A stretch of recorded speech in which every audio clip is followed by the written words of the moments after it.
Hello, hello, and welcome to another hour of us telling you that no one's having more fun than Liverpool fans right now. The Reds are 9 points clear, and the Asda hasn't even sold out of Bailey's yet. The Optus supercomputer says that Liverpool have an 85.1% chance of winning the Premier League this season, and Father Christmas hasn't even touched his sack. Never mind fill it up. Meanwhile, Arsenal fans on the internet persist with strange theories, and they ignore that the Reds aren't just top of the league and the Champions League.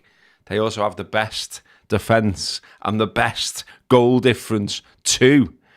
Just a reminder, lads, we've beaten the champions of Europe and the champions of England in 1 week.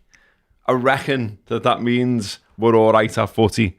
Arne Slot's record, all comps so far this season, reads played 20, won 18, drawn 1, lost 1, 46 goals scored, and only 12 conceded. And yet, these weirdos persist. Liverpool are odds on to win the Premier League. Arsenal are 3-1, Man City 9-1, Chelsea 18-1, and then the rest, well, it's fantasy land, isn't it? Man United 200-1, Tottenham 250, and so on and so forth. They're not in it, and we like it that way. So how are we feeling about all of that? I know I'm feeling good about all of that. I know I'm enjoying the ride. I know I'm enjoying sitting in the pub post-match after all of these things and going, that was fantastic once again. Kopi, how are you feeling about it all? We're just, I think it's all I was thinking on Sunday was, we're just a boss footy team. Mm. That's it. And it was interesting. For all the people, it's funny now because my whole thing about confirmation bias and listening out for it. Like, I've listened to my mate Gary Neville, even in the commentary and then in his post-match podcast thing, give praising us loads. And he said during the commentary, like, this Liverpool team can do anything. And I know, like, I always have to caveat, praising Slot and comparing it to Klopp's team and always doing the Klopp's a fucking legend, don't throw things at me on the internet. He should have a statue and all that in the same way Shankly fucking built Liverpool the first time round. But what Slot's done since he's come in is off the charts. No one saw it coming, not even Liverpool fans, neither of us, no pundits, nobody saw this coming. And what he's done as a coach, tactically, within months, with this same fucking gang of players that Klopp had, is just ridiculous. The way we controlled the entire game. Yeah. And Neville even said this in commentary, to be fair, like, basically every different way of playing footy we did in one game against the previous best side on the planet, and we'll come on to them because they're a fucking shit show now. But it's still Man City, and this Liverpool team can do anything. It can batter you, it can hit you on the break, it can sit in, it can control the game without the ball like a Mourinho team used to do. Take time out. Yeah, exactly that. It's just, I don't see where, and don't get me wrong, I get it. Like, if we were being optimistic rivals, 9 points behind like Arsenal fans, we'd be looking at what are the potentials. But to not just go, these are fucking boss, they're fucking boss. Like, yeah. And yeah, it might all fall apart like it did for Arsenal the other year at the end or at some point. But right now, how can you look at this team and say anything other than it's just an unbelievable footy team? Yeah, it looks less and less likely that it will all go wrong as each week goes by. Of course, it could do. Of course, there could be injuries. Of course, there could be things that happen in football that are absolutely random that happen. But, equally, how can you not enjoy it? And as you say, I think we said on here the other week, didn't we? There is no need for this side to fear anyone. And within a week, well, if we didn't think that before, surely we think it now. Who's going for the title? Well, according to the odds there, Arsenal and Man City. Well, we've just very comfortably, if you look at everything, if you take it all in, if you take away, in the ground, it was weird. In the ground, I was so tense, Like, I was like, I just wanted us to win this game so much, do you know what I mean? And like, I think there was that was quite palpable amongst a lot of people in there. And the atmosphere was absolutely brilliant. It was red hot, it was dead loud. We watchers pinging, saying 100 decibels and all that kind of stuff. It was everything you want to be. It was like, as loud and as rabid as you could possibly ask for, which is what we predicted and what it was. but also it was tense. You know, there was that period, wasn't the second half, where it was it was like domination, but it was sterile domination. Like we were just sitting and looking at them going, go on then. And they weren't really doing anything with it. But it still felt tense because it was still Man City, because it was still Guardiola, because perhaps we as fans have still got the mental scars of what they've done to us before and being pipped, you know, even when we're getting 97 points and things like that. Whereas Slot just feels like he's just like not arsed. He hasn't got that baggage. He didn't experience all that. And he's just cracking on, having a good go himself. And he's calm. The team's calm. You know, 9 times out of 10, they seem to make the right decisions over and over again. Okay, there's the bit of the mad one where Van Dijk decides to tee up a chance for them, and even then they don't score. But, you know, like, just things like, you've already touched on it, like just taking time out of the match at the right times, not doing daft things, not feeling like it's always got to be blood and thunder, 100 mile an hour. And it does feel like there's been a shift into just win football matches, just get the points. And it doesn't matter potentially about, you know, we are here today to entertain you. We are here today to be blood and thunder and score 10 goals. He's just about winning, Slot, whatever way that might be.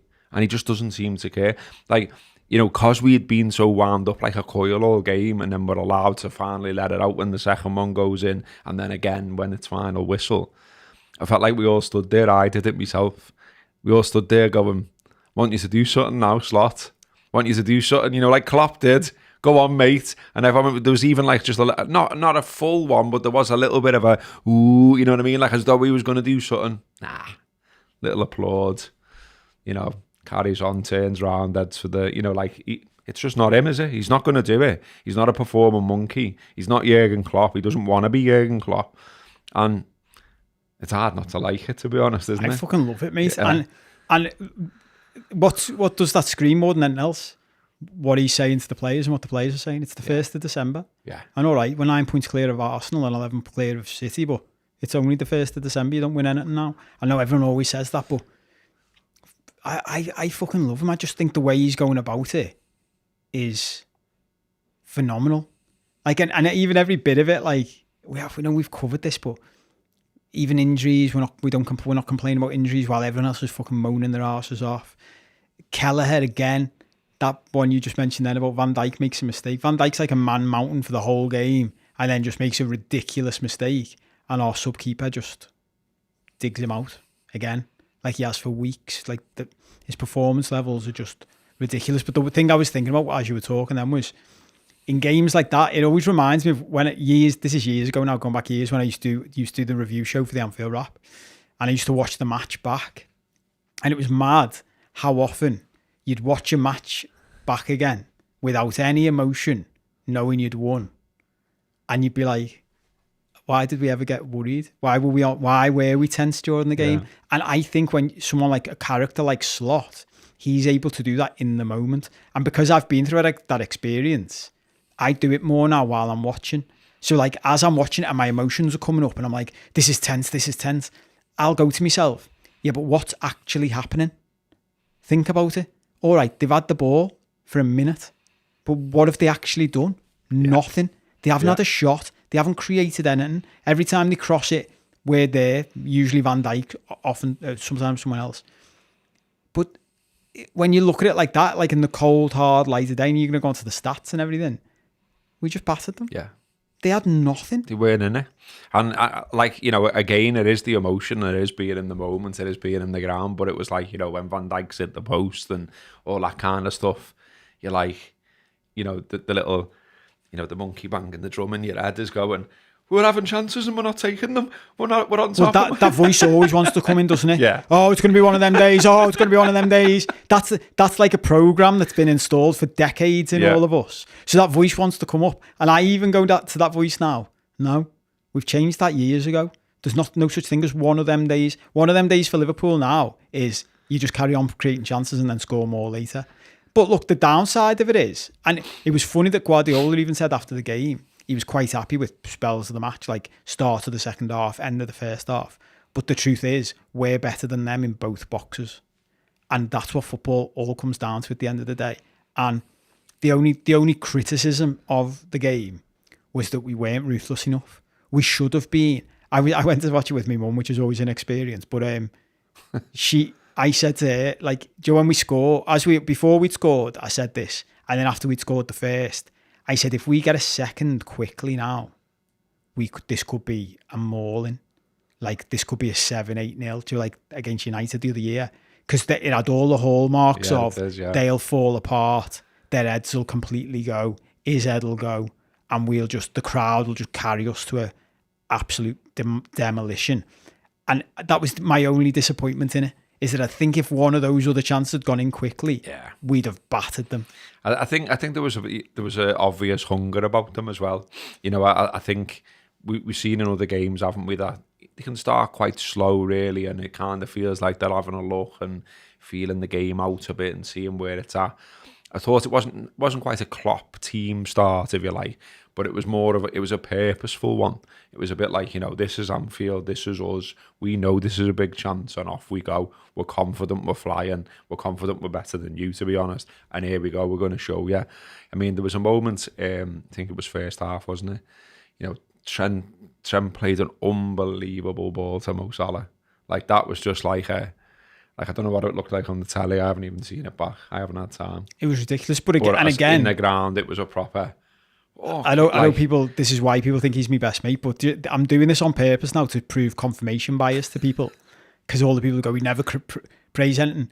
Neville, like, highlighted that pass and was like creaming over it. Because he said exactly what, as they showed the replays, he said exactly what I was thinking. It was like a fucking golf shot by fucking Tiger Woods. He curled it around, I think it was Ake, around Nathan Ake, so that it faded into Salah's path and slowed down. It's fucking ridiculous.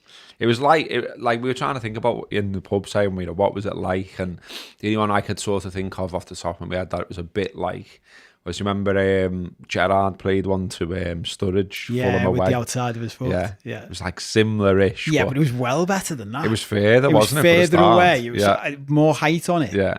Nah, it was glorious. It's just ridiculous. Shame that it didn't end up at the back of the net, because it'll just get lost in the annals of time and all the rest of it. But yeah, boss. Let me just throw this in now before people start shouting at me on the internet for it.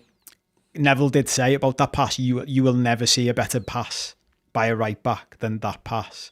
But something I did get onto again, and because I've been looking out for this, but it may be confirmation bias from the other way, is that I thought he defended. And don't get me wrong, there were some issues with Doku when he came on, but I can't see any fullback not having some issues with Doku. I thought Trent defended really well, and Neville still doesn't ever go, good that. That was good.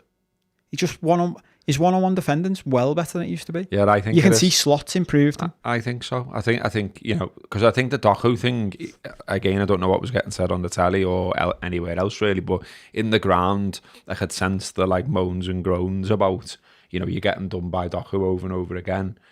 And I was just a bit like, well, anyone's getting done by Doku. He's a good dribbler of the ball, but he's not doing anything. Like, he's going past them. And then what? Like, you know, whatever the plan was next, he never had no final ball. He was never finding anyone. Do you know what I mean? But he also didn't get past them every time. No. Like, there were a few times Trent got him. And also, he's, you know, it's like he's only just come back from injury. He's not fully fit, and obviously he does go off in the end, and he puts Kwanzaa there, doesn't he? Things like that as well. Stuff that's doing my head in on telly at the moment, like dead obvious things. They're sort of, you know, pundits are not going just saying what the obvious thing is. Like, they're saying, I wouldn't have taken. I don't know why he's taking Trent off there. You're like, well, it's obvious why he's taking Trent off, isn't he? He's just come back from injury, so we can't do 90. And we want a fitter fella who... We don't want, like, not that he can't do 90. Slot said this in his post-match press conference. He could have done 90, but with all the games we've got coming up, we don't want to risk it, because Bradley's just got injured. Yeah. So why would you risk it? We're playing Newcastle away. And then it's the derby. It's actually funny that a few people have started saying about City now, which they haven't said for weeks. We were saying it last week. Like, they are clearly goosed. Like, you went to all the, like, what's wrong with them? You're like, here's what's wrong with them. They won 3 Premier League titles on the run. In the third of those seasons, they won the treble, which, so they did 2 things that, like, are the best things you can achieve in English football. And then he got one more. He managed somehow to get another season out of them to win a 4th league on the run. Well, do you know what? At some point, everyone's legs just fall off. And that's what's happened. And that's why they're fucked. I think as well, though, their heads have gone. I mean, I think like, yeah, you know, I agree with the physicality thing, and there's question marks around, you know, a couple of the players, and people are starting to say, you know, is his legs gone and all. By the way, did you see Grealish? What? Was it just me, or had he been having a few pie dinners, like? Oh, is he piled on the pounds? Looked I didn't like get that into to me. Like, I was like, got a minute, lad. But well, it says a lot. These are other things going on in their squad that people are starting to whisper about now and talking about. Like, why is Grealish on the bench? Why is De Bruyne on the bench? You're moaning about injuries, but you've got £100 million player there. They're not that good at the minute, are they? And Nunes, you're playing Nunes left wing instead of Grealish or Doku. Well, that's not an injury problem. That's your lads are got something going on with your lads here, mate, isn't it? But it's like, you know, they're arguing on all the stuff you saw was great. Like, they're arguing on the pitch. You know, Pep Guardiola's getting wound up by the fact that Anfield is singing you're getting sacked in the morning. And then, you know, and then the goalie is coming out with an absolutely bizarre comment about the city of Liverpool. That was wild as well. Yeah, I mean, we've got that on the agenda, but, you know, maybe come back to that. But I think there's an overall point here about, you know, they just don't look in a good place at all in any way. You know, even like Haaland, he was just absolutely in Virgil's pocket, wasn't he? Like, didn't do a thing. I think he maybe touched the ball about 3 times in the first half. And one of them was kicking off. Do you know what I mean? Like, nothing. And like, you know, afterwards I was genuinely trying to think of what did he do?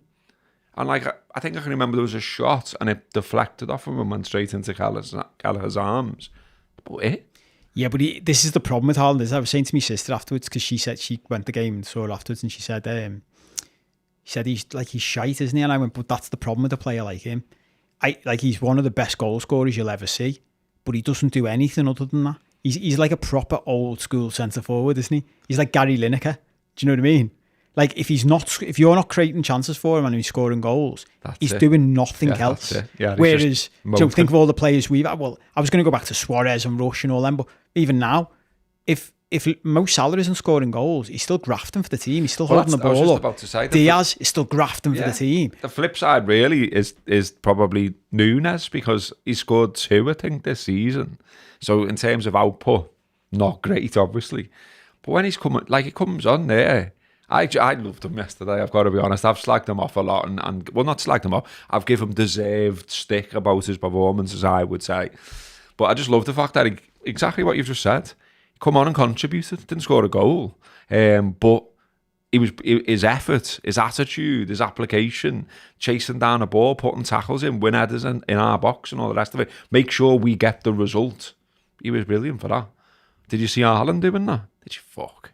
Do you know what I mean? And this is what I mean about, I just feel like the collective mentality at the minute is absolutely like goosed at Old Trafford. Did you see the Diaz interview? No. Wow.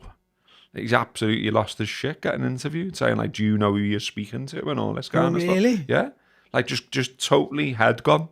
Like, you know, just head gone about, and like, you know, he's only being asked normal questions. Yeah, but this is a really interesting point, and I remember saying this about Klopp at the time, so this isn't revisionism. I remember saying at the Klopp back when we all loved him and he was our manager, the problem with having an emotional manager who reacts emotionally is that spreads to your players.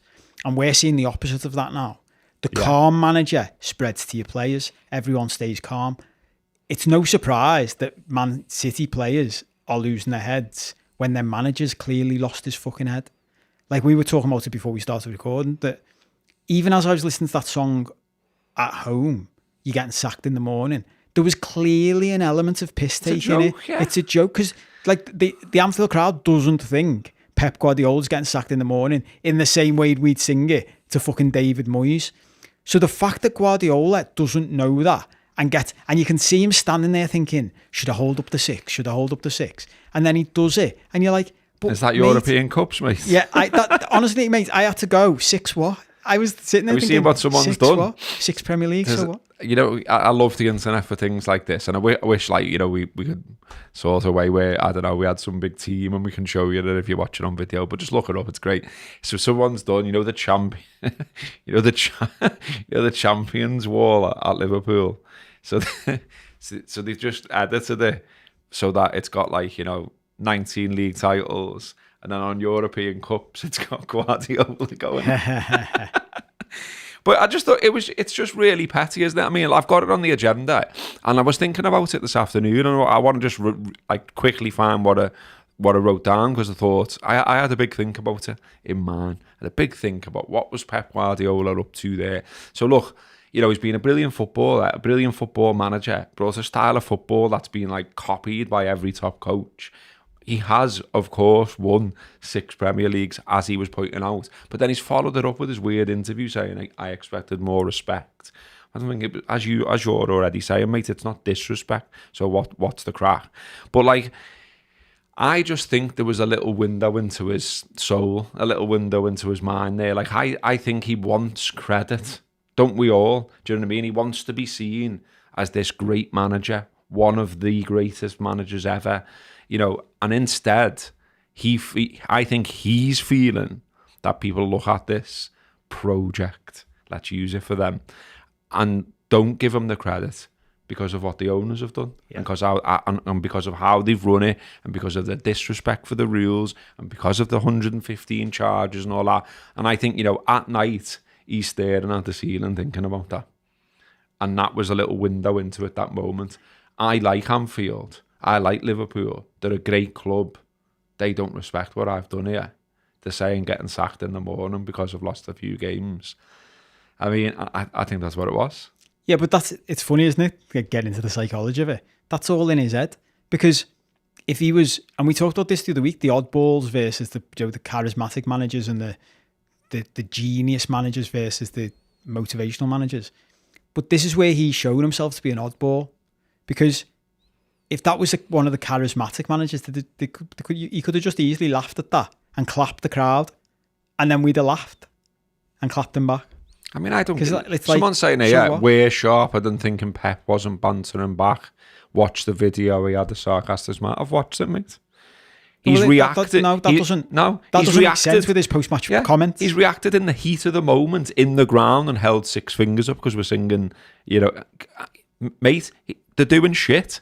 He's losing the plot. If that was right, it isn't a stretch to say what was saying at all. No, if that was right, don't get me wrong, I'm willing to consider it. But if that was right, he'd have, and I thought he was going to do this. If he'd have said in his his post-match press conference, yeah, I get it, funny, and I just did the 6 back to wind them up and say, just remember I've won 6 league titles. Exactly, it wasn't a joke. It wasn't a joke. He's talking about respect. You've disrespected me there.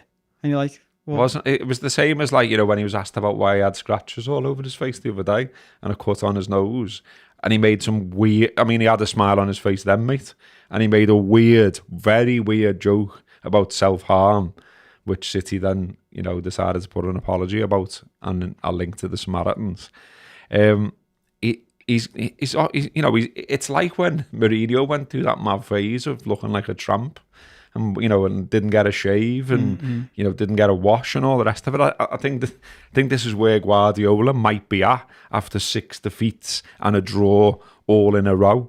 You know what I mean? The last time they won a game of football was at the end of October, and we're in December. So, I think it might be getting to him, mate. I don't think it's an unreasonable conclusion to reach. They've lost 2-1 to City. They've lost 2-1 to Bournemouth. They've lost 4-1 to Sporting. They've lost 2-1 to Brighton. They've lost 4-0 at home to Man City. They've drawn 3-0 with Feyenoord after leading 3-0. And now they've lost 2-0 to Liverpool. Whatever way you look at it, that's shite. And so he is feeling that pressure. But I think it's worse than that. It's like when we lost that 6 on the bounce in the COVID seasons and all that. There comes a point when your manager's looking at his own team going, I don't know what to fucking do here. Because he knows he can't throw all of his principles out the window. And he's looking at it thinking, well, what are my options? It doesn't, we know, we've commented on this many times over the years, and again, the great marketing technique of TLC. We all know fuck all about football. This is what all fans need to acknowledge. Yeah. We know fuck all about football compared to these fellas.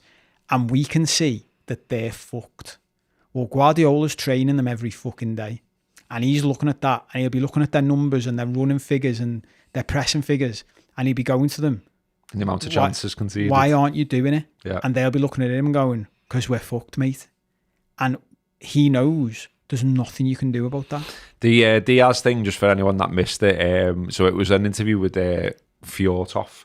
Obviously, he does some post-match interviews for other. He always manages to get mad interviews though, doesn't he? There's something about him. Yeah. So he asked a question about how the squad would take responsibility for their form, and Diaz replied, "You know that you're talking to one of the players of one of the teams in the world that has won the most in recent years. So maybe have a think about that and be sure that we know how to deal with it." Yeah, so that's another thing worth looking up if you haven't seen it, just to enjoy quite how it is, obviously getting to them. But back to the Reds. We're here to talk about the Reds. We were obviously going to talk about City as well because, we played them yesterday. It's all fine. Good to know as well that a very weird lad who was essentially been stalking us for years on the internet is still popping up in the comments because I can see people talking about him. I can't see him because I blocked him. So unlucky, mate. And get a life. Maybe consider a girlfriend, who knows. The Reds. Where were we up to in the agenda? Let me just scroll through. Oh, yeah, I was going to go through the actual stats of the game. You mentioned it yourself. So we absolutely dominated the first half. And we said, didn't we? It was a fast start, a good start, and it felt like they wanted to put a foot on the throat early on. So City end the first half with an XG of 0.13.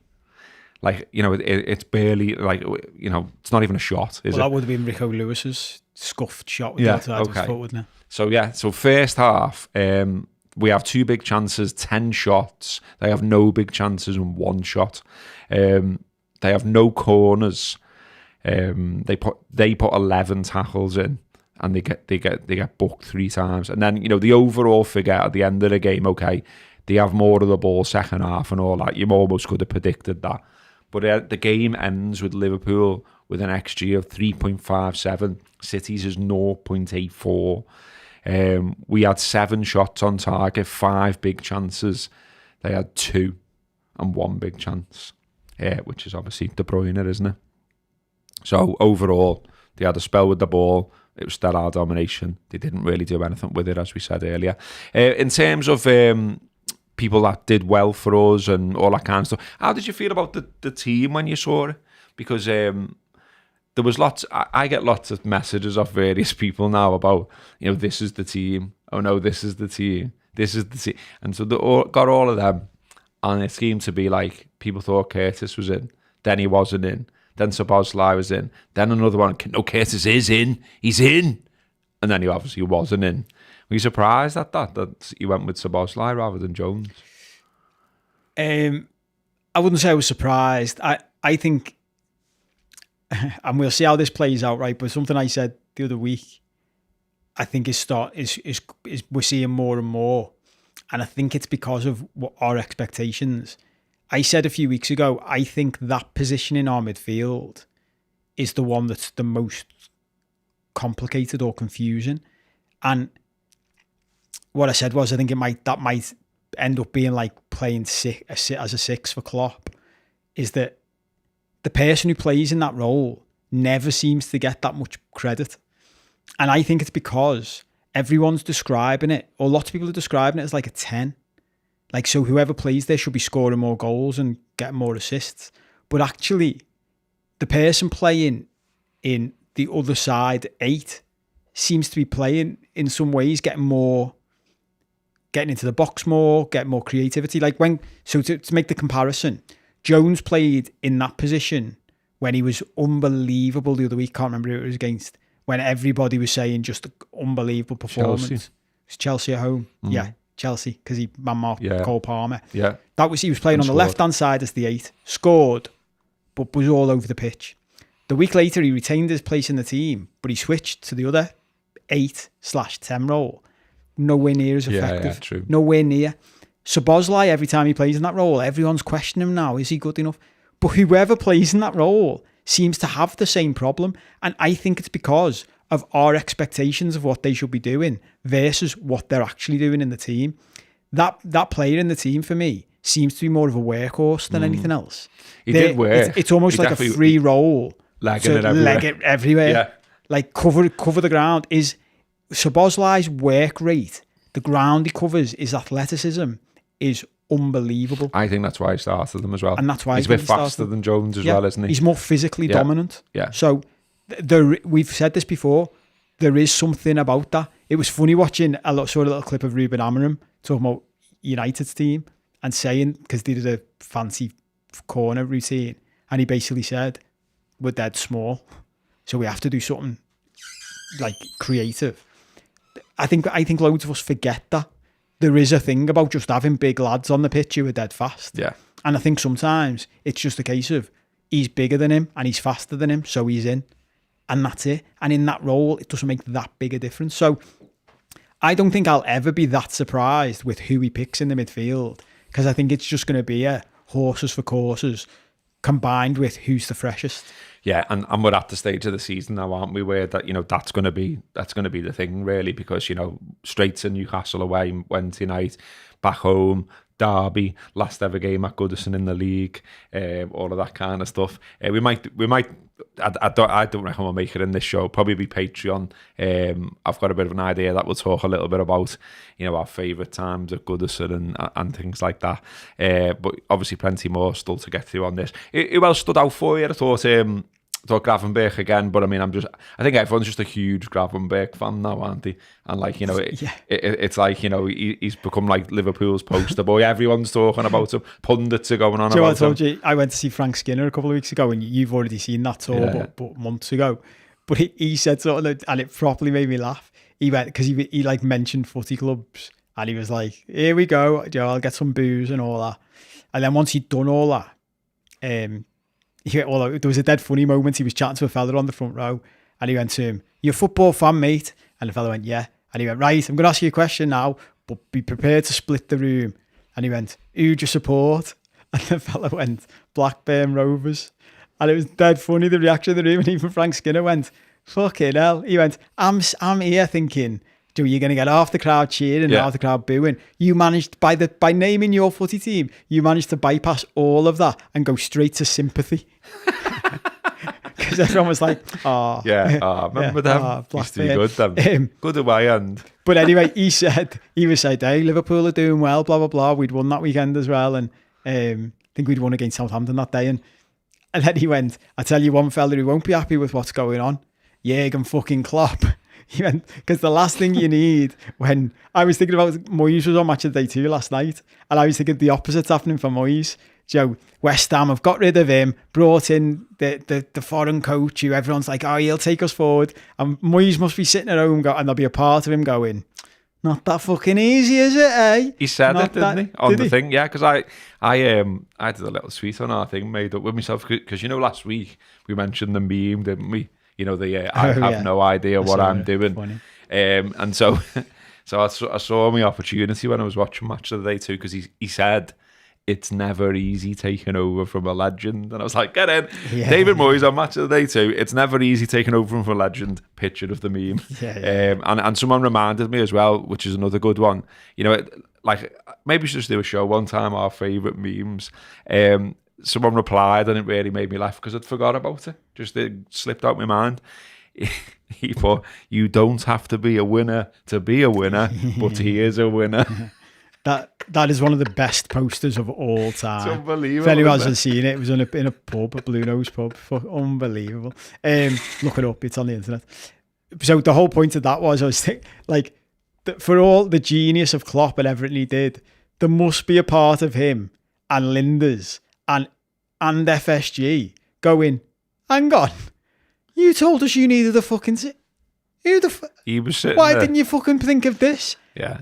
Honestly, and I know, look, the whole thing in that before people start their own shit on the internet, slot system is different. So playing as the 6, as I said earlier, playing as the 6 in a Klopp team is completely different. I'm sure if Gravenberch played as the 6 in Klopp's team, he'd be absolutely battered, because he'd be doing that thing where he's like, where's me fucking help? But as a 6 in this team, he's just a Rolls Royce, isn't he? Do you know that thing he does where he's got his he's facing our own goal and the ball gets played to his feet and he just rolls and just skins about 3 people at once and just opens up the whole game, and he does it 3-4 times a game. No one can stop him. Yeah. It's unbelievable. And considering he's the deepest line midfielder, going tying into what I said before, the number of times he gets advanced up the pitch and he's contributing to attacks as well.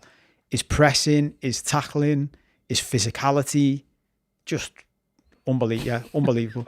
But it's funny, isn't it? Because he's the one now I'm looking at in our team. And I mean, Van Dijk and Salah almost go without saying, but aside from them, he's the one that I'm like, you wouldn't want him to get injured though. No. We were touching on that the other week and just saying, would you maybe rest them for, Southampton or whatever. I mean, he's got to get a rest somewhere, hasn't he? Well, we've got the Girona game coming up, haven't we? Which is a less difficult game, you would say. I was looking at where they are in the Champions League and they're not doing well. They're all right. They're an all right team, but with all the other games we've got coming up, it's like, well, that's one you could give them a break in. Sorry for chuckling in the middle of your point. It was just that someone Ian Matthews put in the comments, Moyes on match of the day too, only needed a blue rinse to look like me nan. Thanks to Johnny Clark, who says, tried to get to Flagpole Corner, the M62 had other ideas, have a brew on whatever cope he drinks on me, and he's dropped us a £5. Thanks very much, nice Johnny, and the super chat there. And if you don't know what he's referring to, he was referring to the protest at Anfield yesterday, the Stop Exploiting Loyalty campaign. I'll come on to that at some point, whether it's here or in the Patreon show, one way or another. I mean, we've already done 38 minutes or so, and still loads more to get through. Gravenberch again, as we were just saying, brilliant. Mo, brilliant. Virgil van Dijk, brilliant. Hard really to say, anyone didn't play well, did they? Take your pick. Gomez played well. McAllister played well. Everyone sort of played the part. Proper team performance, really, isn't it? Now, we do feel like, rather than being a group of individuals, like a system, a machine. Everyone keeps saying the slot machine thing, but it is though, isn't it? And it's like, I like how settled I feel about that going the game. I sort of know roughly what I'm going to see, and I'm happy about that because no one seems to be able to deal with it. And in the meantime, we've got, like mentioned earlier, these strange theories on, you haven't done this and you haven't done that and you haven't done the other. Lads, you're really scraping the barrel now. Do you know what I mean? Like you said it before, after that week that's just gone, if we're not getting credit, we're never going to get credit, are we? Do you know what I mean? And people have said this to me. Look, I was on LFC TV the other week and I made the point about it then. I can't even remember what game it was. This was weeks ago. And said it's mad that people aren't giving us credit. And Gary Gillespie was like, well, I don't think, I'm happy for us to stay in the shadows and no one give us credit. And I'm sort of with that, sound. So if you don't want to, I keep going back to this prediction I made at the start of the season that we'll win the league at a canter. And all the way through, people will be like, no, I'm not sure, we'll see, we'll see. And we've won the league in April. And then it's like, we'll just be like, yeah, sound. We don't need you to give us credit. Yeah. We just need the points. Because once you've got the points, they have to give us the Premier League trophy. So yeah, we don't need you to be sure. And it would just be mad, wouldn't it, after all the years of fucking struggle and all that for once we do. And go back to the Leicester season. We always say this. We were fucking devastated that season that everyone else fell away and we didn't take advantage. Yeah. Well, do you know what? This year, we are taking advantage. And if I was an Arsenal fan, the thing I'd be really fucking pissed off about is we haven't.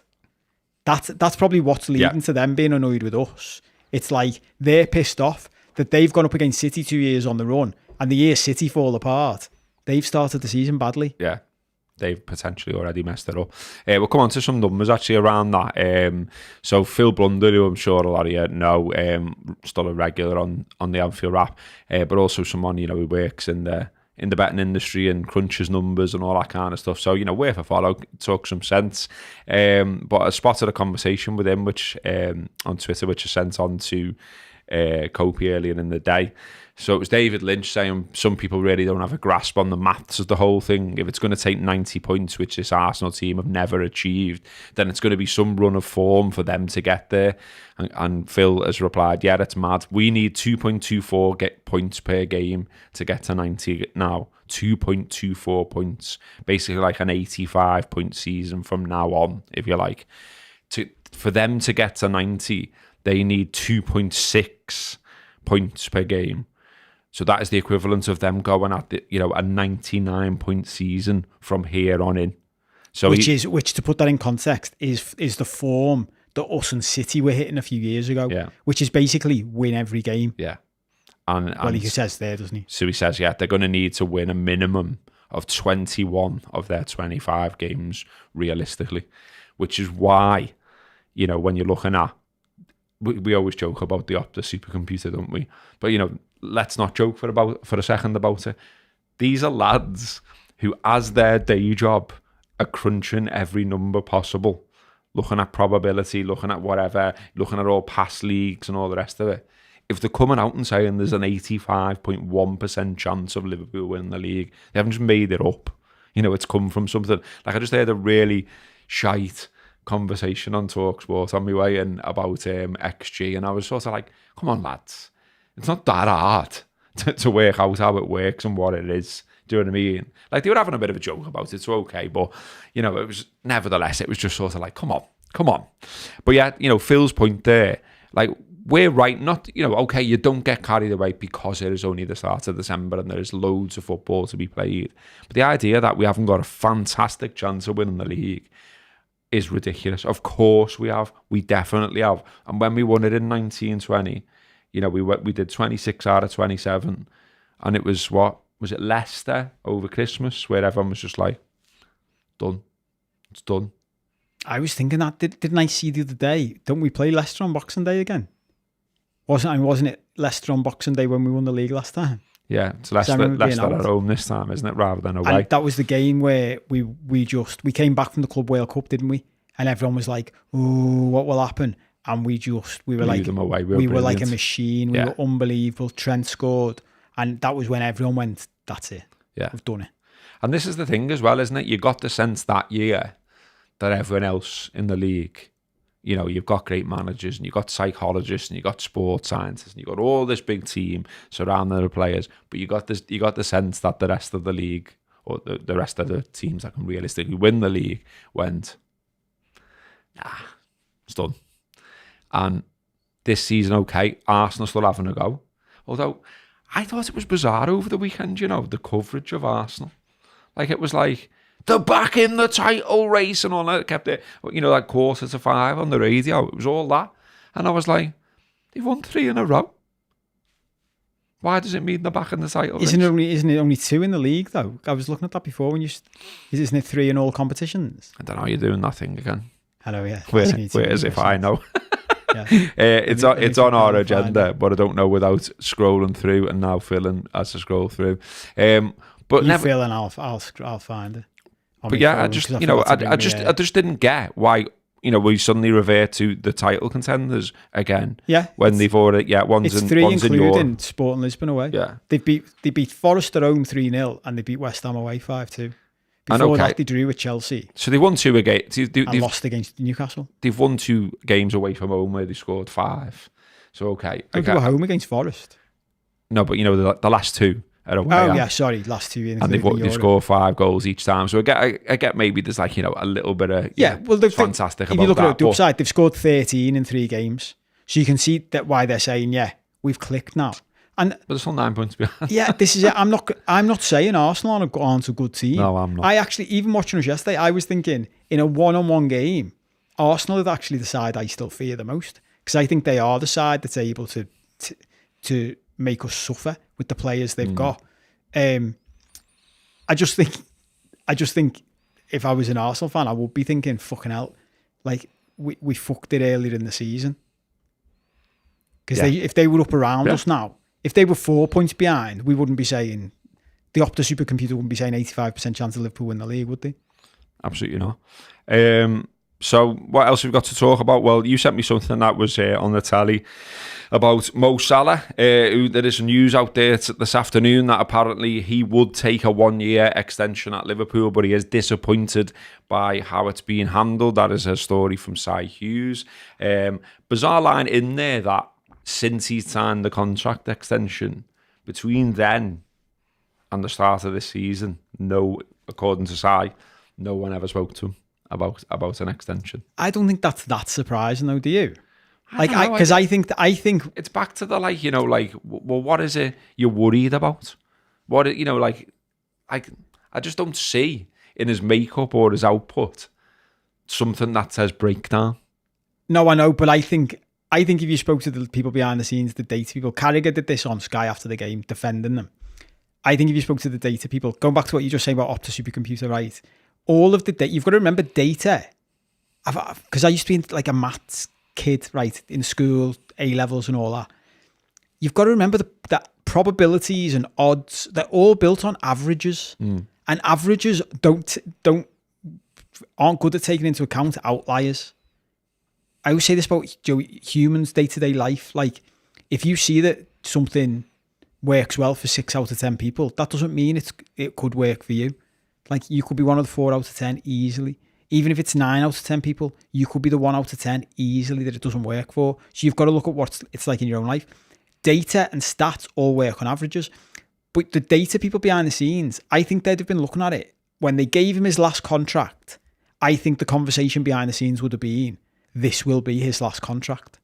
Because by the time he gets to 32, 33, we'll be ready to let him go. Because on average, when a player gets to 32, 33, no matter who they are, like we weren't saying Sadio Mane's legs were going to go, were we? Sadio Mane looked like he was just going to run forever. Gini Wijnaldum looked like he was just going to run forever. Fabinho, Henderson. Then all of a sudden, look at City. City earlier in the season were doing all right. And then all of a sudden, everyone's legs falls off. Oh. And aye. Fuck off, I'm doing a show. And it's not a nice way to speak to your mum. It's not really that. It's one of them weird call I could centres see that it. rings It's like through all the time. 0333 number type thing. Yeah. What was I talking about? Yeah, so I think when they gave him the last contract, they were like, that'll be the last one. And because the data would suggest that that's where he's going to get to. And then we've got to the end of last season, they've looked at it, and they've all probably had a little look at it and gone, well, now it doesn't look like it should be his last contract, does it? So then you're in a bit more of a dilemma. But this is where, and I saw Carragher's point on this, like, this is where you can't have your cake and eat it. And I hate that. I do actually hate that phrase, because I'm like, what's the point in having cake if you can't fucking eat it? But you can't have it both ways. Like, if everyone was fucking made up when Michael Edwards came back and the whole fucking data team's back and all the lads who did all the great stuff last time, well, they're the ones that dictate us getting all these fucking boss players in the first place and playing it right. So who knows? Maybe they would be right to let him go. As a fan, we have a completely different viewpoint, and that's okay. Well, look, I mean, like, you know, I took what I read this afternoon anyway as being quite a positive thing, because if someone somewhere, and I don't think Sai's just going to randomly trot something out. He's literally written a book about Mo Salah, and he's a decent lad, Sai, generally. I just don't think he's like someone who really wants to engage in clickbait. He's not a clickbait man. So I think I see it as a positive. Like, if he's saying, yeah, I haven't been happy, but I will sign a year, go ahead then, let's get it done. Yeah, but think about this. Someone messaged me yesterday and asked me about what do I think on this. And I said, and even if you think about it from this perspective, right, if this gets done now, we should all be, and most people won't, but we should all be congratulating the owners of the club, because I said, I think this is the usual brinksmanship from the owners, which is, we'll stretch it out so we make sure we get the very best deal we can get. And I know I complained about this last week, and this is the counter argument to it. So I can be a hypocrite. That can change my mind. If you think about from a negotiating perspective, everyone's been focusing on what Salah's done. Do you know, like coming out and speaking and stuff. But from a negotiating perspective, he actually hasn't done a good job. Coming out and saying, like, I'm desperate to stay, or not desperate, but I want to stay, that puts more power in the club's hands. Coming out and saying, I'll take not coming out and saying, but if this is true, the reports, I'll take a 1-year extension, that puts more power in the club's hands. Because if you're FSG and you can get him to sign for 1 year on a big contract, great. That's perfect. And with an option, maybe. With an option for another. Because then we can just... Milner did this. The last years of Milner's career at Liverpool, we just renewed every season. And every season, they looked at each other and went, can we get another season out of him? Yeah. Sound. Do you want to stay? Yeah. If that's what they think they can get to with Salah, then as a fan base, we should actually congratulate them, because that's in Liverpool Football Club's best interests. That's not going to happen, mate. Do you know what is going to happen? Loads of people are going to shout at me on the internet. If I clip that bit and put it on TikTok, it would go fucking into the stratosphere with people shouting at me. I've had, like, you know, I mean, I'll come on to talk about you know, the protest stuff in a bit, but like, there isn't a thing you can do, is there, where it doesn't attract a corner of Blairism. And yeah, you'd have a very big corner, I think, for that particular bit of the show. But do you know what I mean, though? Yeah. Like, when you think of it from the best interests of Liverpool Football Club, if you could pick what deal you do with Salah now, you'd do a season by season every year. Because then every season, because if he wants to stay, you've got to think every year he stays, he's more likely to want to stay because he's settled. So if he doesn't want to leave now for a big contract at Paris Saint-Germain or Barcelona or Saudi, who allegedly we're interested and already aren't. Yeah, I love all that. But anyway, look, these stats that you brought up that were on Sky, and it's funny because they debated this, and I think Dave Jones did ask this on Sky, but I think the second bit they said was right. All of his attacking stats are better now than they were under Klopp by a margin. Like, his goals, 0.87 goals per game compared to 0.67 under Klopp. Goal involvement's 1.42 now compared to 0.97 under Klopp. Percentage of shots on target, 70% to 59%. That's definitely something Slot's worked on with him and Diaz and Gakpo. Dribble success, 53% now compared to 44%. Then they showed the physical stats. And when they put this on Sky, they first presented it as, but doesn't it show he's declining physically? No, it shows the handle him so he can get the best out of him, surely. That's what so when I saw this, so basically, if you saw this on Sky or not. I didn't see the debate, but you just sent it to me and I thought, oh, they're handling him better and getting better stats. Yeah, so, but when they put it up on Sky, so the physical stats, pressures in final third, under Slot, 10, under Klopp, 12, runs, 21 under Slot, 27 under Klopp, acceleration, 71 now, 80 under Klopp, sprint, 15 now, 17 under Klopp per game. So the attacking stats are all better under Slot and the physical stats are all higher under Klopp. But I think that stat, the physical stats, shows why we should keep him even more under Slot, because Slot's type of football is less physically demanding on him. That's what I think those second ones say. He doesn't need to sprint as much anymore. He doesn't need to do as many accelerations. Doesn't need to run as much. Doesn't need to do as many pressures in the final third, because we're not playing this full-blooded football. And I think if Klopp was still our manager, that stat, you'd be like, yeah, can he keep that going? Whereas if you're now playing for a manager that is managing the way you play in a more calm, measured way, that means you can get more out of him. Same with Robertson, same with Van Dijk. That's better for everybody. I think it's about, I mean, I know we have got some at the minute, but I think it's about, you know, managing injuries as well. And, you know, about just sort of, we said it on here before, like, none of this is disrespect to Klopp. That is quite clear. We loved the fella. We used to have a cardboard cut out of him in the background. We still got him around the corner. He's hiding around there in the corridor now. But I think he will have looked at it and gone, they burnt out a bit, didn't he? A couple of times. Someone else is ringing me now.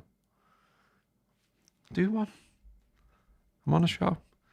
Don't use airplane mode now. No. I don't know who that one just was. Just roll the dice, Russian roulette. No caller ID, that one. Don't you answer no caller IDs? Yeah, definitely.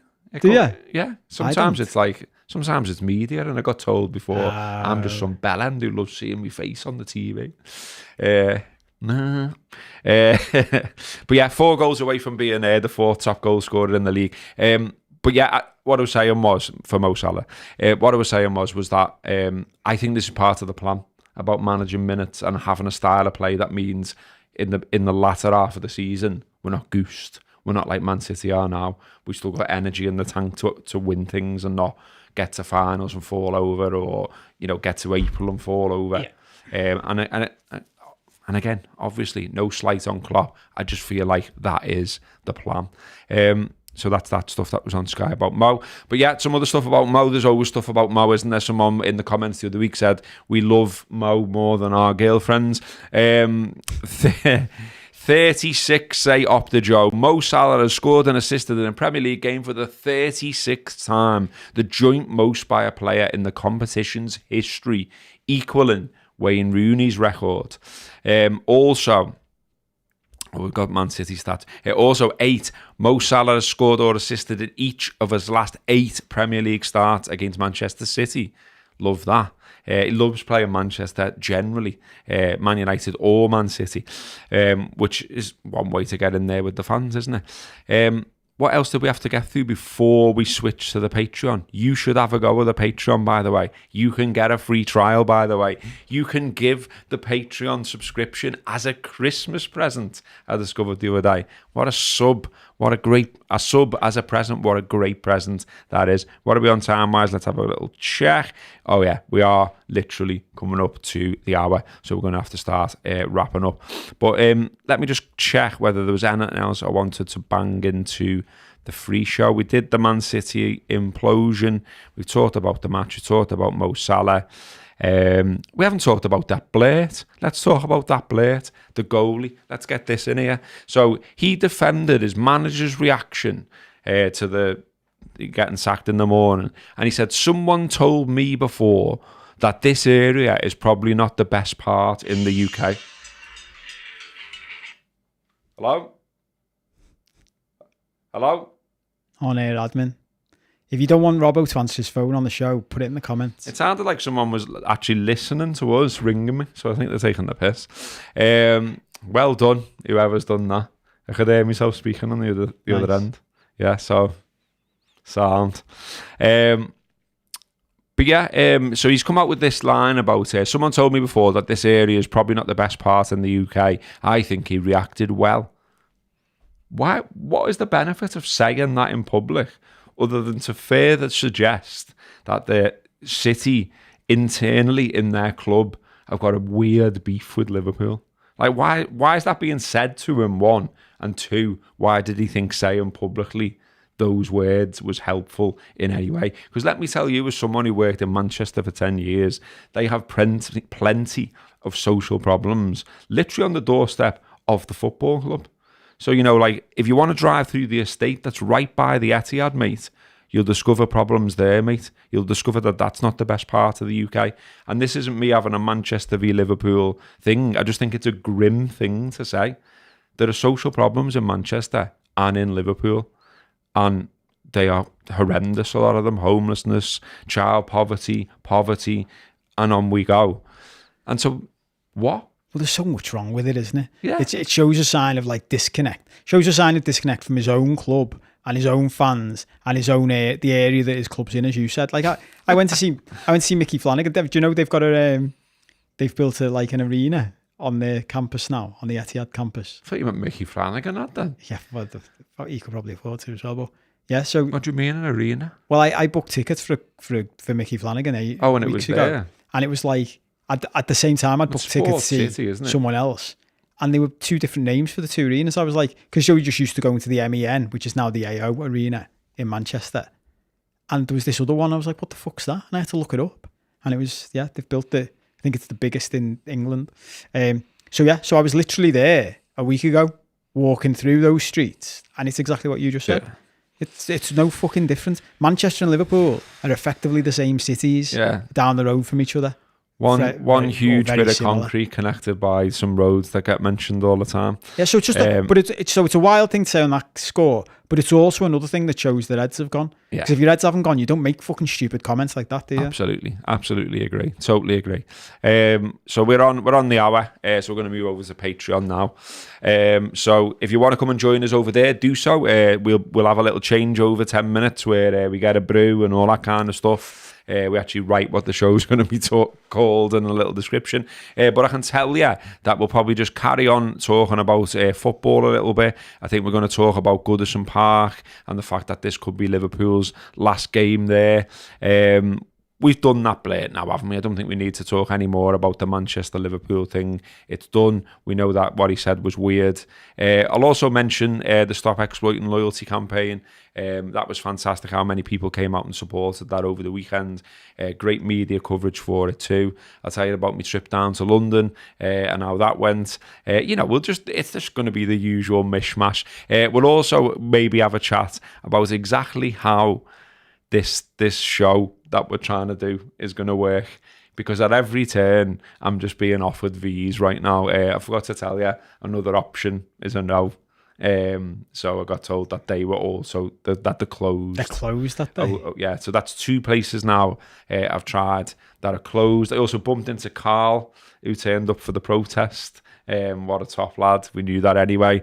And he was like, can't we just all go on Zoom, have a massive Zoom, a free Zoom? Well, I was thinking about we should have cams. We should chat to, I was going to say we should chat to our mate Matt about this behind the scenes, because what he knows, Tony Robbins. Have you seen the Zoom things he does now? No. He had this room built during COVID, because he does shows in arenas, like 20,000 people. And obviously during COVID he couldn't. Yeah. So, but because he's a solutions What's man. the most you can put on Zoom? Well, he got Zoom. He phoned the fella who owns Zoom. This is how big a solutions man he is. I'm not sure the fella would have done it for us, but when you're Tony Robbins, you can do stuff like this. He got his team to build a fucking massive wall, of Zoom calls, and said to the fella at Zoom, you upgrade your fucking business so that I can do my 10,000 people event and have them all on Zoom at once. And did he? And did it, yeah. So, and it's fucking imagine brilliant. trying to so do I was with like, the hands we should up do on that. Or like, when people don't turn the mic off and all that. That would be great. Yeah, you definitely have. He has to employ one person to just keep muting everyone, mute them. That would be absolute graft. So we're gonna talk about maybe how would that work. Should we move it to January? Should it be online? Whatever. I haven't asked Kopi whether he's got a fantasy football update available, but maybe there is one. As I say, come over to Patreon after free trial. If you like it, you can sign up. It's only £4 a month. If you don't want to give us £4 a month towards helping keeping the ship sailing and all that, you can go to Buy Us a Coffee, Late Challenge Podcast, and you can buy us a coffee, virtual of course. It's a metaphor. I don't even drink coffee, but it helps us pay for the studio, etc, etc, etc. Do all that. Come and join us over on Patreon. It'll be the same kind of stuff. It's me and him. You know who we are. You know what we're like. You know what the content's like. A lot of you seem to like it. People keep saying nice things to me when I'm out and about, and I love that, and it's fantastic. George, you're a tit. You're in the comments. I can't see you, but people are still commenting to you. Lad, move on. Stop ringing me up during shows. See you over on the Patreon. That has been the free show. Thanks for tuning in. Thanks for all your comments. Thanks for sharing on social media. Thanks for the support generally. Up the Reds. Up the top of the league, Reds. Get in.